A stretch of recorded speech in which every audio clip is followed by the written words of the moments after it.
Hello and welcome to Konstantin Valdor's tutorial, more specifically the base. So to start off with, we are going to undercoat the miniature with Scale 75's black primer. I find this gives a good matte coverage and a good grip to any subsequent paints placed on top. It makes our job a little easier, blending and so forth. On top of this, I'm using Medea Comart White to give definition to the miniature and almost sketch out the light and shadow tones. This will give me an idea moving forward where to place my highlights and shadows.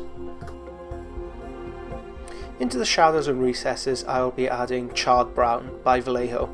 This will add further definition moving forward and just give my eye a clearer definition of where I want to place the shadows and highlights and gives me an idea of the colour balance of the piece.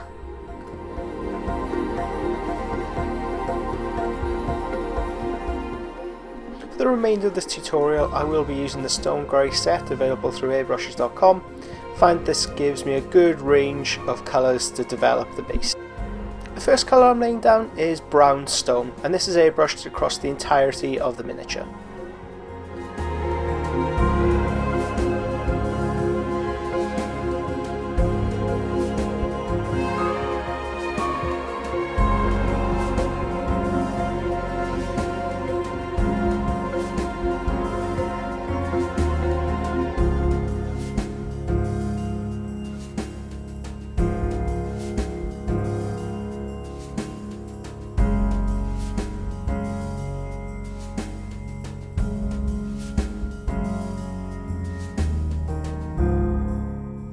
To highlight this, I will be using Red Stone, and this will go in areas I feel need highlighting. So for the most part it will be the top of the hieroglyphs, it will be wherever the zenithal shadow would zenithal highlight would naturally appear on the miniature.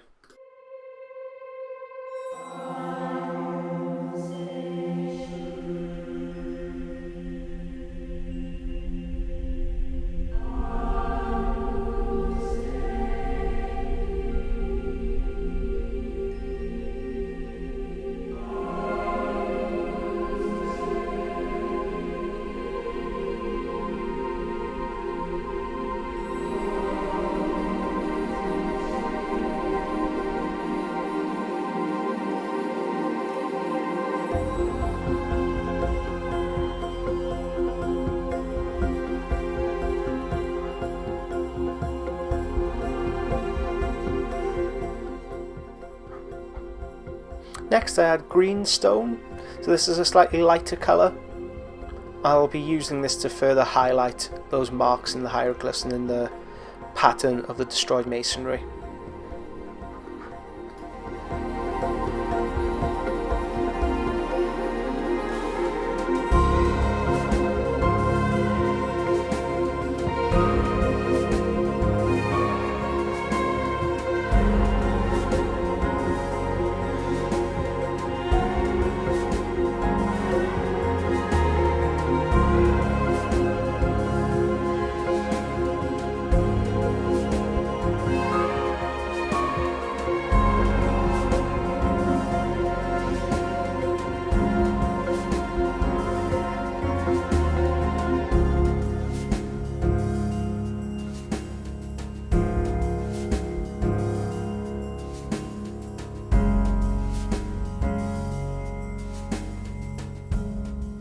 Next up we have Light Stone.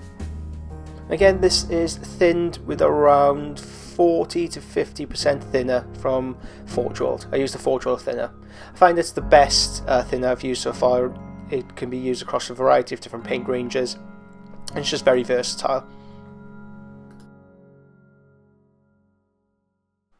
We're further developing the highlights on the miniature. This will take 2 to 3 coats with the Light Stone. We have a really nice interplay between the red stone and the green stone. How we have complementary colours developing interest and character in the piece. We don't need to resort solely to black and white. We can use our knowledge of the colour wheel to play on the perception of the viewer.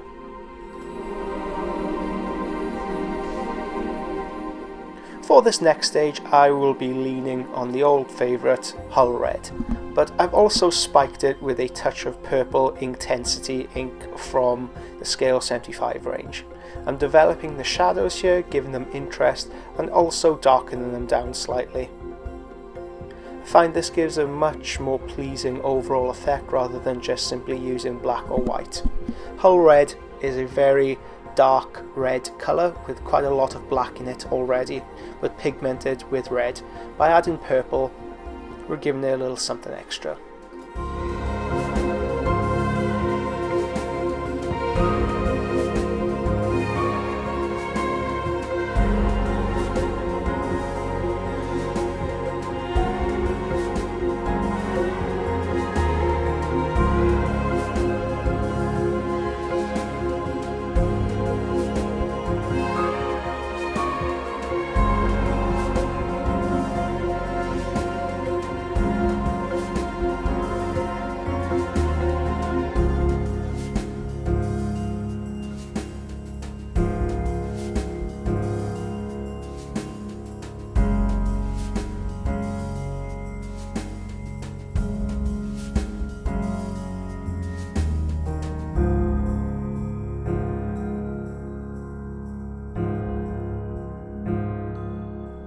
So this will take 2 or 3 layers to really develop those shadows.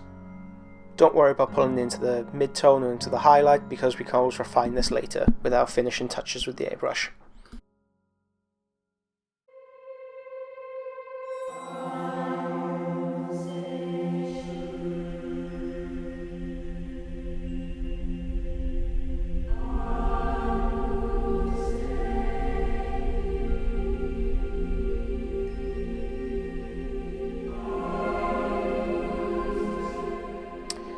The Thousand Suns smashed legionary equipment was first painted with Garnet Alchemy for the red portions, and then I used Scale 75's Victorian Brass for the metallic golden edges.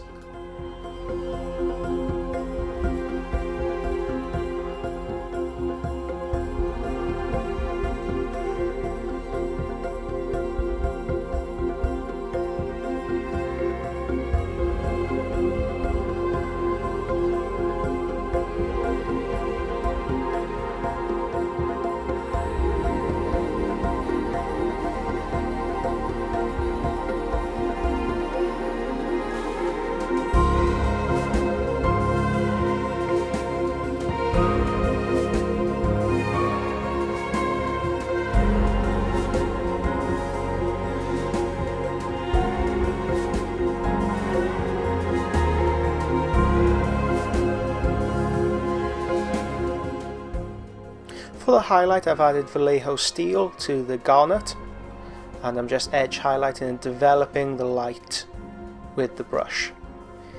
Pay particular attention to how I use the brush stroke at this point. How I don't just use the tip, I use it on the side to develop interest and texture, a battered texture to this shoulder pad. For the gold, I've done exactly the same thing. I've added a touch of Vallejo steel, and I'm just edging this.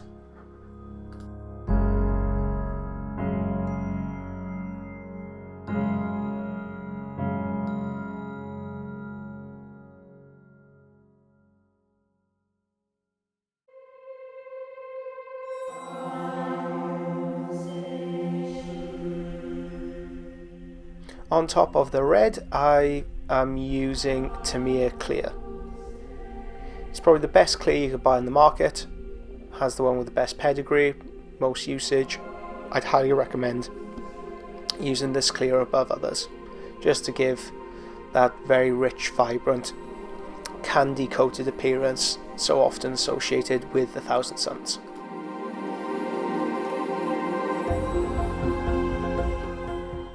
For the gold, I have used Inktensive Purple, and I'm just ringing that around any gaps, any details to give further definition to this armor plate. Grab up your liquid talent and then cover liberally on the gold sections. So Agrax Earthshade, it's one of those things will never go out of fashion. By putting the purple down first, it just gives our shadows a bit of a deeper recess. So I've decided to use this on the base as well, just to have a little mess around with it, give it some further definition. Normally I would gloss varnish this surface first and then use oil paint, but why not? It's on my brush, why not give it a try? Found I got a pleasing colour tone, colour consistency with the Agrax Earth shade, so that's what I'm going to stick with. If I do want a deeper shadow, I'll add purple into it, the Intensity Purple. So the Intensity Purple, it's a violet colour. It's very, very dark in tone. It will darken down the Agrax Earth shade and give a very, very pleasing shadow. Again, it's a little bit more interesting than using just pure black to blackline all the details. Not only can we use this on the side panels or to blackline the miniature, I can also develop the shadows. So you can see here how thin the paint is and how I'm pushing the paint and pushing the pigment up into the shadows where I want it to sit.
Okay, I've sped up the process for the rest of it. We are going along the very similar lines from what we've done previously, so hopefully this will speed up the video for you somewhat and give you an idea of where to place the shadows on your own miniature without scrimping on any of the detail.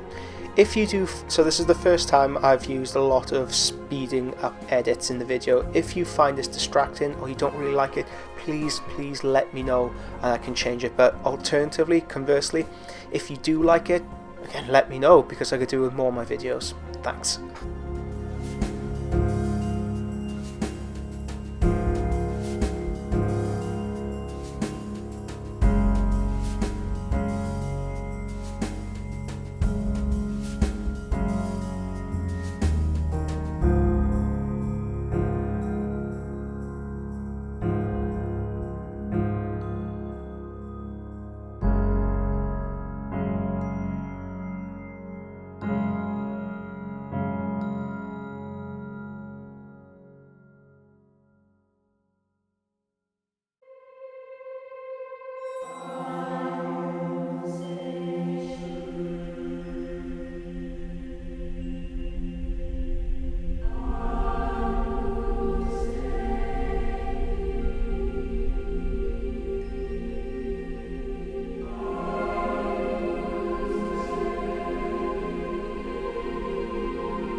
Okay, so the camera had a little trouble tracking what needed to stay in focus for the upcoming couple of seconds, so apologies for any unusual edits or unusual kind of blurring, but essentially at this stage we are taking light sand from our base set and we are dry brushing this across the entirety of the miniature. So to dry brush I'm using the Eradicator brush from Rosemary & Co. It's a flat nosed brush and I'm just running this over the top of any details.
So the base has been defined, all the details are correct, we have the nice colour balance. Now I want to add some weathering powder to give the impression that this is a really smashed up battlefield. So I'm taking my very old misused brush. You can see I've given that thing a hammering. I'm using the Model Display Products weathering powder set. Now unfortunately I can't tell you which ones I'm using because rather foolishly I've popped the tops off them and now I have no idea what colour corresponds to what. But in all honesty, you don't want to get too hung up on particular colour recipes when it comes to weathering powder. Just use your eye to decide which ones would be best, and then if it's slightly darker, well, you can use a lighter pigmented one like I'm doing now. If it's slightly too light, well, mixing a slightly darker pigmented one. Then you can use water to run them into each other to dilute them or give you the right colour balance. Also, it is worth bearing in mind that when we do use weathering powders, the effect will always appear darker once we have varnished it or used our sealer on top. So it's always worth considering using a slightly lighter weathering powder that will then go on to be darkened once we've applied the matte varnish.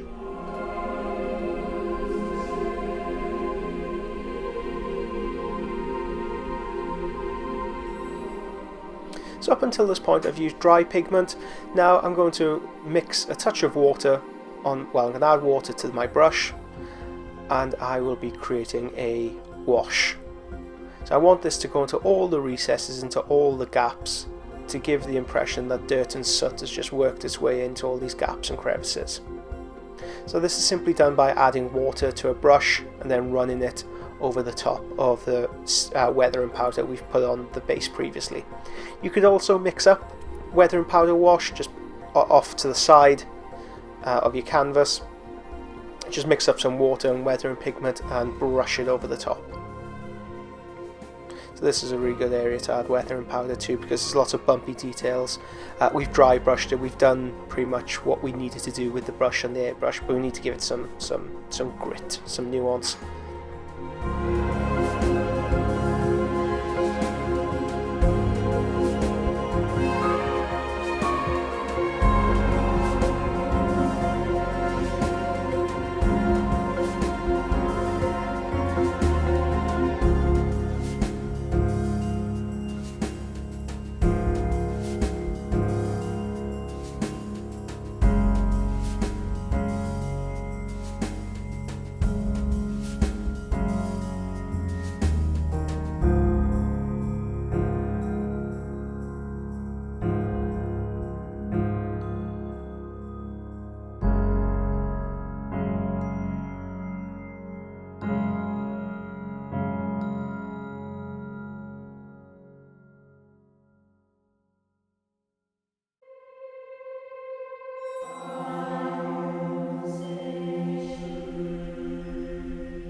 So I'm just applying this over the top again. I've sped up the video so you know where to place the weathering pigment, but you don't need to watch it in real time.